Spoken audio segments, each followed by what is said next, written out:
educación, un tema que analizamos siempre, que tratamos y siempre traemos a la mesa. Vamos a hablar con Flavio Buccino. Él es uno de los referentes de Argentinos por la Educación y especialista en gestión educativa, porque se conocieron algunos detalles de lo que fueron las pruebas Aprender acá a nivel nacional, pero también acá en la provincia de Entre Ríos. Buen día, Flavio. Mónica Farabelo te saluda. ¿Qué tal, Mónica? Buenos días. Buenos días a toda tu audiencia. Muchas gracias por atendernos, Flavio. Estamos acá repasando lo que son los resultados de las pruebas Aprender. Aseguran que en Entre Ríos registró mejoras en lengua. ¿Esto es así? A ver, las pruebas de Aprender fueron tomadas en el 2022, noviembre del año 2022, y las pruebas Aprender son pruebas para ver cuáles fueron los logros de aprendizaje de los chicos, hasta dónde, cuánto aprendieron, sí. Para tenerlo en síntesis, cuánto aprendió cada chico o los chicos del país. Se toman en sexto grado, esta vez fueron tomados de una forma muestral, o sea, no se le tomó a todos los chicos de sexto grado, sino se eligió una muestra representativa de todos esos chicos, en todas las provincias, y sí, como bien decís, los resultados que fueron publicados el jueves pasado dan la muestra que, según este informe, hay una mejora sustantiva entre los chicos que mejor les fue, de casi un 50% en lengua y un 6% en matemática. Uh-huh. Esta mejora se dio en todos los niveles socioeconómicos, pero fundamentalmente en el nivel más bajo, y también está dividida en la prueba mostrándonos qué es lo que ocurrió tanto en escuela pública como en escuela privada. En ambos lugares también habría una mejora, pero sobre todo en la escuela pública. Uh-huh. Siempre, Flavio, la escuela pública había quedado un poquito más atrás respecto de los resultados. Ahora se acercó un poquito más a los resultados de los chicos de las escuelas privadas.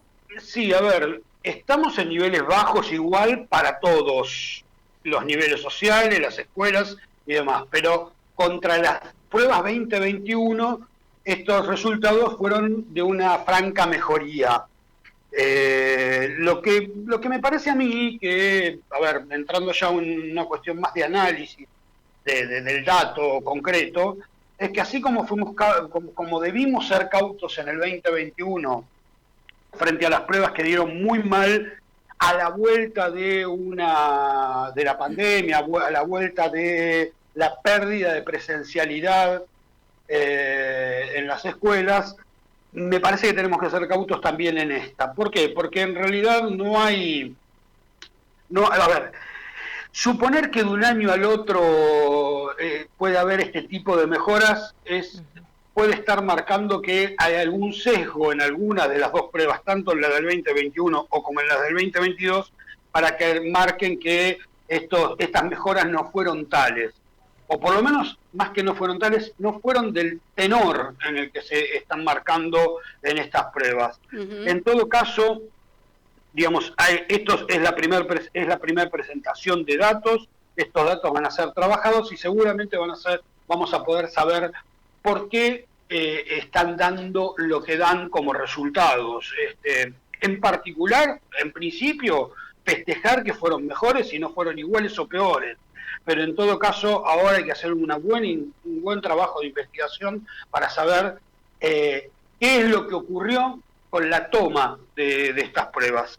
Uh-huh. Más allá de esto, hay elementos concretos que pueden dar cuenta de las mejoras por las políticas que se fueron implementando. Cómo se implementó la virtualidad en cada distrito. Te iba a preguntar sobre eso, Flavio. A mí me llamaba la atención la mejora en los resultados, viendo que en el medio tuvimos la virtualidad por la pandemia y que muchos chicos ni siquiera tenían la conectividad necesaria para acceder a la educación. Evidentemente, de alguna manera se ha sorteado esta situación, por eso no me cerraba. A ver, dos cosas. La primera, si esta pandemia hubiese sido en el año 90, nosotros no hubiésemos ni planteado el tema de la virtualidad y nos hubiésemos encontrado en una situación mucho peor que la que tuvimos durante el año 2019, 2020, 2021. Esto, tecnología de por medio, nos agarró en una etapa de la historia en la que podíamos utilizar ciertos recursos tecnológicos, pero también es cierto que estos recursos tecnológicos no estaban distribuidos de la manera en que tenían que estarlo, como para que todos pudiesen aprovechar de ellos. En todo caso, los sectores más empobrecidos de la sociedad, con falta de recursos, de dispositivos electrónicos para la conectividad y, por supuesto, la conexión a Internet, que no es, no está distribuida en el país de una manera homogénea. Uh-huh. Por lo tanto, estos sectores sí sufrieron, y a contrapartida de esto, para analizarlo claramente, entender que para estos sectores la presencialidad es vital. Estar dentro de una escuela, ir a una escuela todos los días, sí. Tener un seguimiento cotidiano del aprendizaje es muy importante. Y la palabra cotidiano lo remarco, porque muchas veces en la República Argentina las políticas siempre intentan ver, golpear y mostrar grandes transformaciones, cuando a lo mejor la transformación está en revitalizar eso que tiene que ver en educación, fundamentalmente con lo cotidiano, un chico todos los días yendo a la escuela, una escuela abierta, docentes que enseñan, un programa que desarrollar a lo largo de un tiempo específico. Me parece que ahí es donde estas pruebas nos pueden ayudar, y mucho, de acuerdo a los resultados, a demostrar que mientras en el 2021 nosotros volvíamos de todo lo que tuvo que ver con la pérdida de presencialidad, en cuanto estábamos con cierres de escuelas, etcétera, etcétera, a lo que es el 2022, en donde durante todo el 2022 los chicos estuvieron yendo de una manera más normal a la que venían trayendo en el 2020 y 2021. Uh-huh. Flavio, estaba viendo acá que el reporte marcó en Entre Ríos a nivel global un 70,5% que alcanzó los niveles satisfactorio y avanzado, lo que representa una mejora del 21% respecto de la evaluación que se hizo en 2021. Digo, esto es bastante alentador, por lo menos acá en la provincia de Entre Ríos. ¿Se vio este mismo resultado o esto mismo se refleja en otras provincias?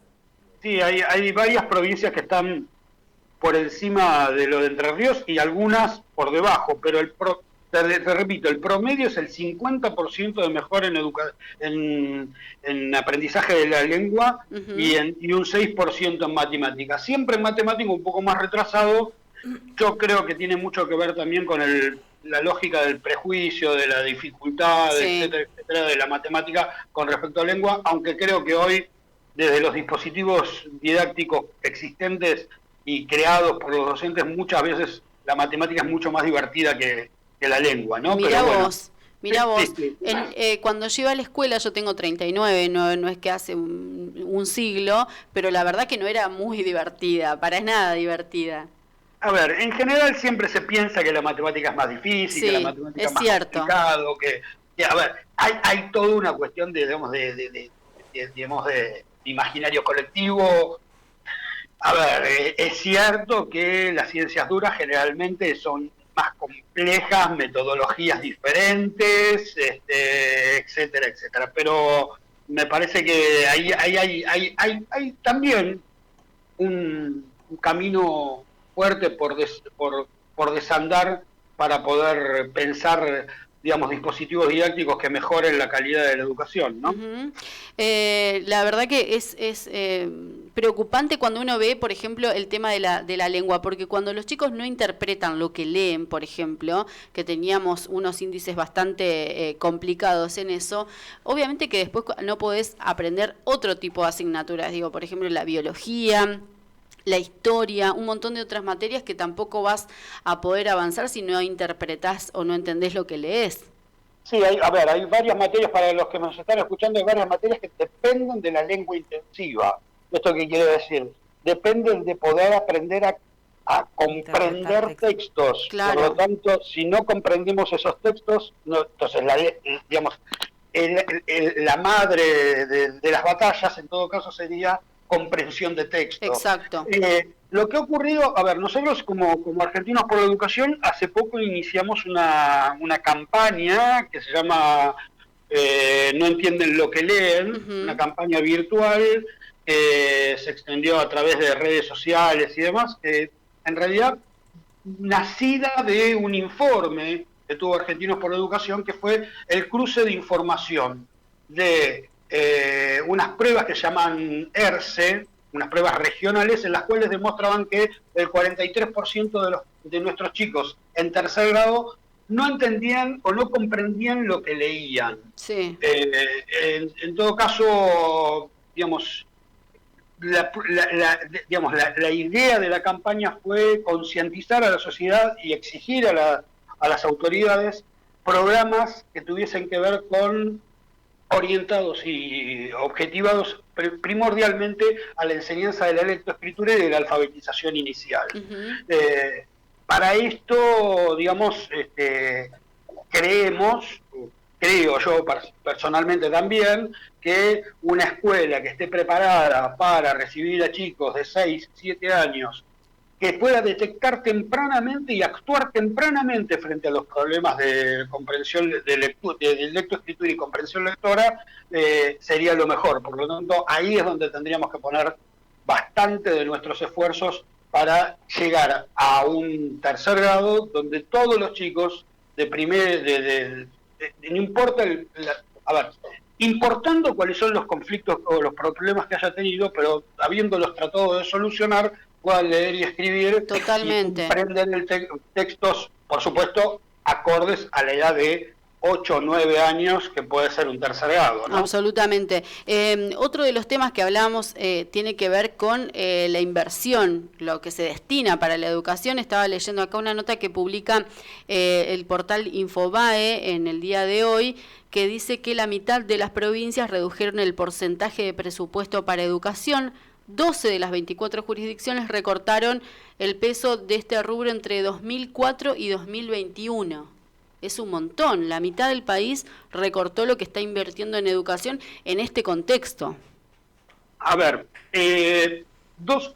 para mí hay dos niveles con respecto al tema financiamiento. Hay un primer informe de este informe que acabas de decir, que también es de Argentinos por la Educación, sobre cuál es la inversión de cada provincia, y en realidad surge de un informe anterior que tuvo que ver con el tema de si estábamos cumpliendo o no con ese famoso 6% del PBI que Nación y provincia se comprometieron hace ya algunos años a invertir en educación. Sí. En principio, el primer informe, ese del 6% del PBI, marca que a lo largo de los últimos 10 o 12 años se perdió una inversión completa, o sea, casi 5 puntos del PBI no se invirtieron en la República Argentina, donde la ley marca que se debieran haber invertido, ¿correcto? O sea, ese 6% nunca se llegó a ese 6%, y a lo largo de los años se fue perdiendo un punto y pico,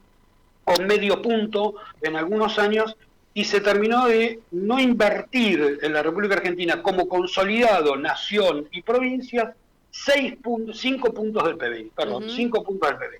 Ahora, de ahí para abajo está el tema de los presupuestos provinciales. Cada provincia a fines de año aprueba, sin duda, para el año siguiente un presupuesto de qué es lo que va a gastar en cada una de las áreas. Sí. En el caso de este nuevo informe, lo que marca es que las provincias han bajado 12 de las 24 durante los últimos años, del 2004 al 2021, o sea, 17 años, 18 años, han bajado han bajado mucho sus presupuestos en educación. Pero hay un elemento para mí que hay que tener en cuenta, que es que los presupuestos, las provincias lo van armando de acuerdo seguramente a los recursos que puedan tener como ingresos, pero además tienen, a lo largo de estos 2004, 2021, muchas de esas provincias han asumido otras cargas que no tenían en presupuestos anteriores.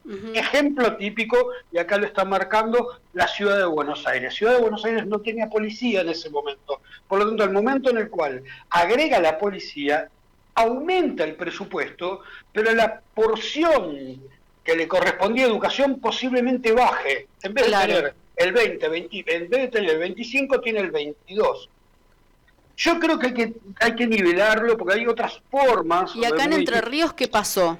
Yo no tengo dato específico en este momento de Entre Ríos porque lamentablemente este informe está saliendo justo hoy y estoy todavía analizándolo. No fui uno encima de los que participé de armarlo, entonces no lo tengo específicamente a Entre Ríos, pero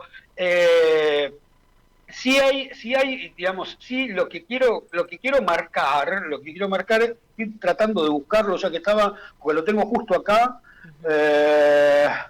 A ver, Tucumán, Buenos Aires, La Rioja, no puedo encontrarlo, lamentablemente. Acá, Entre Ríos. En Entre Ríos se mantuvo más o menos igual. Sí, más o menos exactamente igual está. Entre Ríos sería una de las provincias, una de las 12 que no habría bajado su presupuesto entre el año 2004 y el año 2021. Bien. Y además medido en tanto y en cuanto el total de gastos de esa provincia, ¿no? Porque también hay que medirlo contra el total de gasto de la provincia. Claro. Lo que me parece a mí es que tomar porcentajes de un presupuesto no es tan claro, no es tan definitivamente claro de la baja de recursos para el sector educativo, como sí lo es lo del PBI que contaba antes, y como sí lo es, en todo caso, si, digamos, la situación tiene que ver con otras cuestiones que tienen que ver con la economía del país, que, bueno, todos conocemos cómo es y en lo que estamos en estos últimos años, ¿no? Te agradezco muchísimo el tiempo, la verdad que siempre muy interesante conversar con vos, sobre todo, bueno, de temas educativos que realmente no solamente que nos preocupan hoy, sino que esto está dejando una huella para lo que va a ser el futuro, digo, para tener una magnitud de la importancia de estos problemas.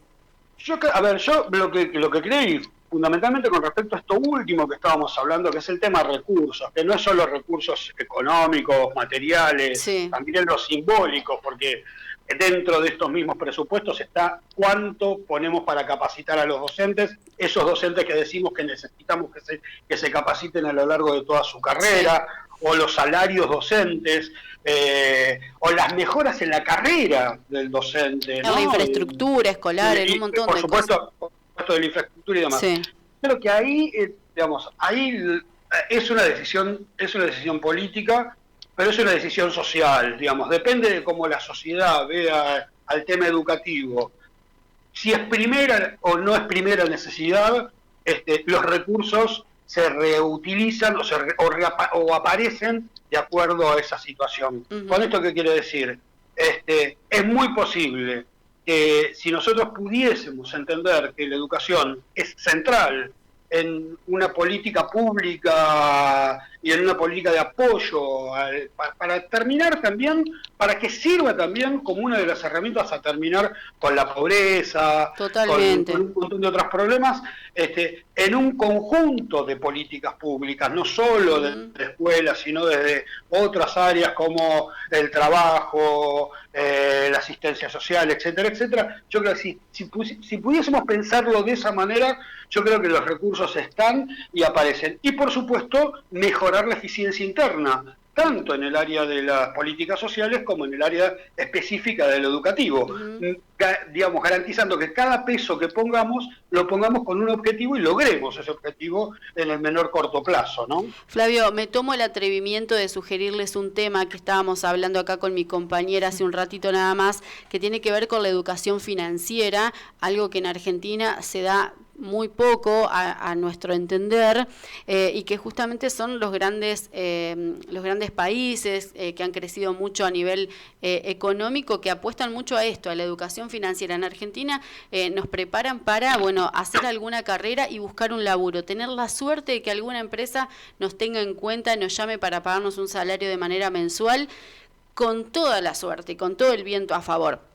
Pero digo, la educación financiera que nos abre la posibilidad de invertir, de pensar en cómo generar otro dinero, bueno, me parece que eso está totalmente excluido y que me parece que es un temón para analizar. Tomo, Mónica, la posta y te digo, te aviso, digamos, ya hay algunos proyectos a nivel nacional de educación financiera en la Cámara de Diputados y hay algunas provincias, ejemplo, la ciudad de Buenos Aires, que lo ha incluido en los formatos de educación en el último tramo de la escuela secundaria. Sin dudas es importante que la escuela sirva como un espacio para aprender cosas que son necesarias para la vida. También me pregunto, me propongo, en realidad tengo la visión ya desde un punto de vista más de educador maestro, digamos, ¿no? De estar, hay que tener cuidado cuando le solicitamos a la escuela que enseñe cosas que están, no que no deba enseñar, sino todas las cosas que tiene que enseñar cuando la sociedad muchas veces renuncia a enseñar esas cosas. ¿Qué quiero decir con esto? Hoy es la educación financiera y un agregado, mañana es otro y así sucesivamente, y muchas veces eso en el ámbito de lo educativo termina implicando reducir horas o reducir tiempo específico para la enseñanza de otras cosas centrales, como por ejemplo esto que hablábamos al principio, de lengua y matemática. No digo que no, digo que sí a todo siempre en educación, pero hay que ver cómo acomodamos dentro del barco las cargas para que este barco no se nos hunda de un lado o de otro. No, totalmente. Y muchas veces, viste, Mónica, yo escucho, muchas veces dicen, no, esto tendría que enseñarlo a la escuela, esto tendría que enseñarlo a la escuela, y a lo mejor son cosas que la sociedad podría plantearse desde otros lugares, enseñarlo, porque también tenemos que pensar que educación no es solamente escuela, educación es mucho más que escuela. Sí, inclusive los medios de comunicación también tenemos parte de eso. Por supuesto, digamos, recurro a la solidaridad y al trabajo que realizan ustedes como uno de los agentes educativos más importantes de la sociedad que vivimos hoy actualmente, ¿no? Flavio, te agradezco mucho el tiempo, te mando un abrazo. Muchísimas gracias, Mónica, muchas gracias a la radio y un saludo a toda tu audiencia. Muchísimas gracias. Pasaba Flavio Buchino, referente de Argentinos por la Educación, y él es especialista en gestión educativa también, muy interesante muy todo esto.